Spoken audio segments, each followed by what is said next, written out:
નમસ્તે ફ્રેન્ડ્સ, હાથની આંગળીઓને અમુક રીતે વાળીને કરાતી મુદ્રાની સિરીઝમાં આજે આપણે જોઈએ હસ્તી મુદ્રા. બંને હાથની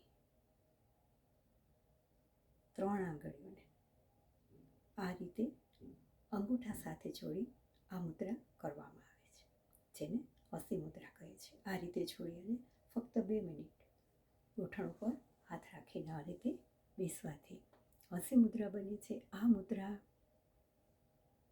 બંને મગજને બેલેન્સ રાખે છે, સાથે સાથે થાઇરોઇડ, પેરાથાઇરોઇડમાં ઉપયોગી થાઇમસ ગ્લેન્ડને સ્ટિમ્યુલેટ કરે છે. પ્રસન્નતા આપનારી આ મુદ્રાના આબાલવૃદ્ધ બધા કરી શકે છે. કોઈ બોલવામાં તોતરાતું હોય બાળક તો આ મુદ્રા કરીને લાભ લઈ શકે છે. કરો અને લાભ